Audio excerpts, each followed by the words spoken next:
Welcome back everyone. Welcome to civil services study practice set number ये 194 है। ये test series UPPSC PCS के लिए चल रही है। प्रैक्टिस करेंगे इसमें हम करंट अफेयर्स के प्रश्नों पर। देखिए, इससे पहले जो टेस्ट था वो टेस्ट नंबर 193 है, उस पर नंबरिंग गलत पड़ गई है, 194 पड़ गई है, जबकि टेस्ट नंबर 194 ये है। तो वो 193 नंबर का टेस्ट है, 194 नंबर का टेस्ट है। चलिए स्टार्ट करते हैं। तो पहला प्रश्न है यहाँ पर, भारत में वित्तीय समावेशन सूचकांक किस संस्था द्वारा जारी किया जाता है? भारतीय रिजर्व बैंक, वित्त मंत्रालय, भारतीय बीमा विनियामक और विकास प्राधिकरण और है राष्ट्रीय सांख्यिकी कार्यालय। भारत में वित्तीय समावेशन सूचकांक जारी किया जाता है आरबीआई के द्वारा, भारतीय रिजर्व बैंक के द्वारा। ऑप्शन नंबर डी है इसका आंसर। देखिए, वित्त समावेशन सूचकांक देश भर में वित्त समावेशन के स्तर का एक व्यापक मैप है। इसमें बैंकिंग, निवेश, बीमा, डाक सेवाओं और पेंशन क्षेत्र का विवरण शामिल है। और भारत का वित्त समावेशन सूचकांक मार्च 2024 में बढ़कर 64.2 हो गया है। तो आरबीआई का नाम याद रखिएगा। इन सभी टेस्ट का फुल टेस्ट पीडीएफ सीरीज प्राप्त कर सकते हुए नंबर इस पर कॉल या व्हाट्सएप करके सब्सक्राइब रखिएगा सिविल सर्विसेज स्टडी चैनल को। क्वेश्चन नंबर 2 पर आ जाइए। जगन्नाथ मंदिर के संबंध में 3 स्टेटमेंट है यहाँ पर, कौन सा इसमें सही होगा? ठीक है, एक लाइन यहाँ रह गई है, उपरोक्त में से कौन सा कथन सही है? तो यह मंदिर, कौन सा मंदिर? जगन्नाथ मंदिर 4 धाम तीर्थ यात्रा का एक हिस्सा है। इस मंदिर को व्हाइट पैगोडा कहा जाता है। व्हाइट पैगोडा कहा जाता है, ब्लैक पैगोडा कहा जाता है। माना जाता है कि इस मंदिर का निर्माण पूर्वी गंगा राजवंश के राजा अनाथ वर्मन चोट गंगा देव ने करवाया था। देखिए, ब्लैक पैगोडा कहा जाता है कोणार्क सूर्य मंदिर को, उड़ीसा के।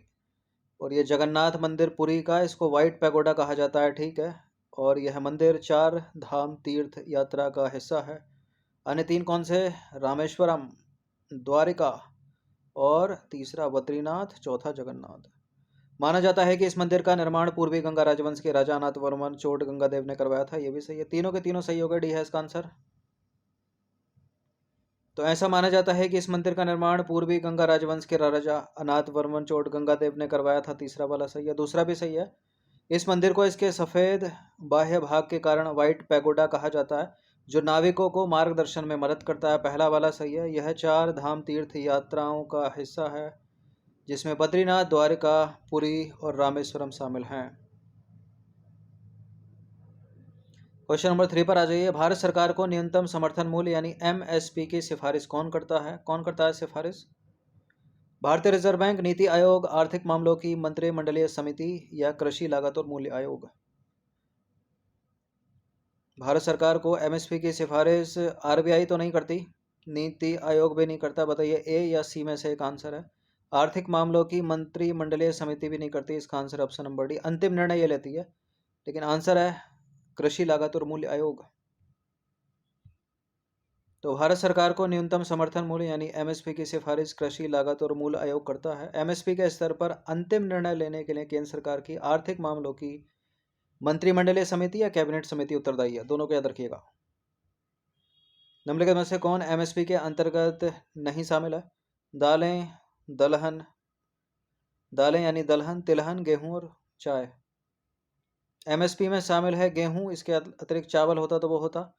दालें भी एमएसपी में शामिल है, तिलहन भी शामिल है, चाय शामिल नहीं है एमएसपी में। देखिए, चाय एमएसपी प्रणाली के अंतर्गत शामिल नहीं है। एमएसपी आमतौर पर गेहूं, चावल, दालें, तिलहन और गेहूं, चावल, दालें और तिलहन जैसी फसलों को सम्मिलित करता है। एमएसपी भारत सरकार द्वारा कृषि उत्पादकों को कृषि कीमतों में किसी भी तेज गिरावट के विरुद्ध बीमा करने के लिए बाजार हस्तक्षेप का एक रूप है। क्वेश्चन नंबर 5 पर आ जाइए। इंपॉर्टेंट प्रश्न है, विश्व जनसंख्या दिवस 2024 का विषय क्या है? विश्व जनसंख्या दिवस 2024 का विषय है, किसी को पीछे ना छोड़ें, सभी को गिनें। ऑप्शन नंबर बी है इसका आंसर। विश्व जनसंख्या दिवस प्रतिवर्ष मनाया कब जाता है? 11 जुलाई को मनाया जाता है। वैश्विक जनसंख्या वृद्धि तथा विकास एवं स्थिरता पर इसके प्रभाव के बारे में जागरूकता बढ़ाने के लिए मनाया जाता है ये। और विश्व जनसंख्या दिवस 2024 का विषय है, किसी को पीछे ना छोड़ें, सबकी गिनती करें, जो सतत विकास के लिए सभी की गिनती के महत्व पर केंद्रित है। उद्देश्य है विश्व जनसंख्या दिवस का वैश्विक जनसंख्या मुद्दों के बारे में जागरूकता बढ़ाने का प्रयास करना। क्वेश्चन नंबर 6 पर आ जाइए। हाल ही में किस राज्य ने प्लेटफॉर्म आधारित गिग श्रमिकों की सामाजिक सुरक्षा और कल्याण को विनियमित करने के लिए एक विधेयक पेश किया है? विधेयक है वो, विधायक नहीं है।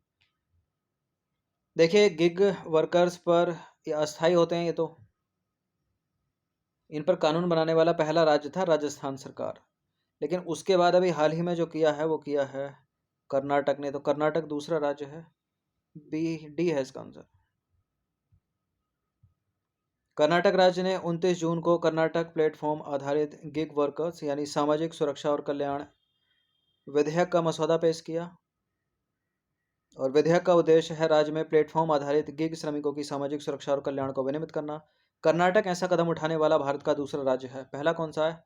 राजस्थान।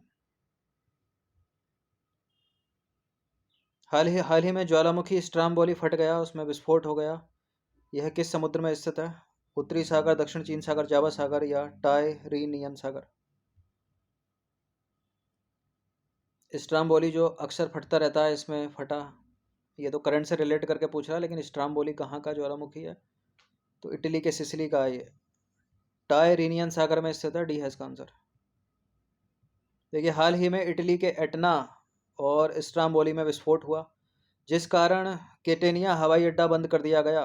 स्ट्राम्बोली पृथ्वी पर सबसे अधिक सक्रिय ज्वालामुखियों में से एक है और 1932 से लगातार फटता आ रहा है, इसलिए एग्जाम में भी इसको पूछ लेते हैं। इटली का नाम याद रखिएगा। देखिए, इसका जो आधार है वो टायरेनियन सागर की सतह से 1000 मीटर नीचे शुरू होता है और यह समुद्र तल से 924 मीटर की ऊंचाई तक बढ़ता है जब ऊपर फूटता है। तो स्ट्राम्बोली सिसिली के उत्तरी तट पर स्ट्राम्बोली सागर में स्थित एक द्वीप है, जिसमें माउंट स्ट्राम्बोली स्थित है, जो इटली के 4 सक्रिय ज्वालामुखियों में से एक है। सक्रिय ज्वालामुखी को इंग्लिश में बोलते हैं एक्टिव वोल्केनोज। ठीक है, ज्वालामुखी कई हो गए, वोल्केनो एक हो गया। निम्नलिखित में से कौन सा संगठन विश्व बायोस्फीयर रिजर्व नेटवर्क को मान्यता देता है? UNESCO, IUCN, FAO, WWF? विश्व बायोस्फीयर रिजर्व नेटवर्क को मान्यता एफएओ तो देगा नहीं। या तो आंसर ए होगा, बी होगा या डी होगा। चलिए, डी को भी हटा दीजिए। अब क्या है आंसर इसका? इसका आंसर है यूनेस्को, ऑप्शन नंबर ए। देखिए, यूनेस्को ने 11 देशों में से 11 नए बायोस्फीयर रिजर्व के नामकरण को मंजूरी दी है, जिनमें 2 ट्रांस बाउंड्री बायोस्फीयर रिजर्व भी शामिल हैं। नए बायोस्फीयर रिजर्व कोलंबिया, डोमिनिकन गणराज्य, Italy, Mongolia, Netherlands, Philippines, Korea गणराज्य, स्लोवेनिया, स्पेन, बेल्जियम और गाम्बिया में स्थित हैं। यूनेस्को का नाम याद रखिएगा। क्वेश्चन नंबर 9 पर आ जाइए। स्पेस एक्स के उस मिशन का नाम बता दीजिए जिसका लक्ष्य अंतरिक्ष यात्रियों को 870 मील की कक्षीय ऊंचाई पर भेजकर अंतरिक्ष अन्वेषण के रिकॉर्ड को तोड़ना है। बताइए क्या है उस मिशन का नाम? Starlink, Apollo 17, high fly human या पोलारिस डॉन?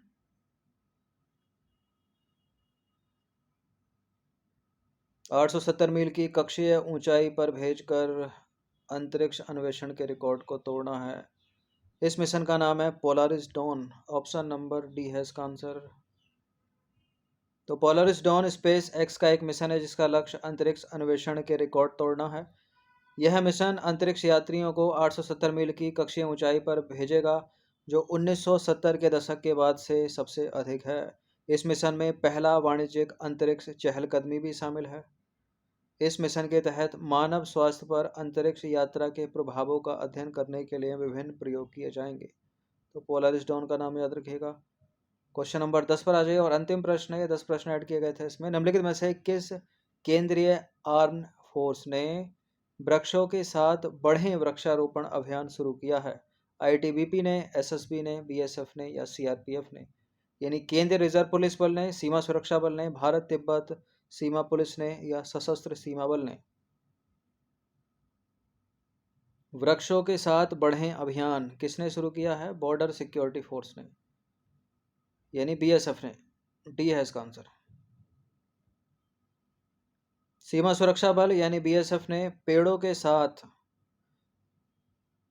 वृक्षों के साथ बढ़ें वृक्षारोपण अभियान का आयोजन किया। यह अभियान जम्मू कश्मीर के श्रीनगर स्थित बीएसएफ मुख्यालय में आयोजित किया गया और इस पहल का उद्देश्य वृक्षारोपण के महत्व को बढ़ावा देना और हरित वातावरण का निर्माण करना है।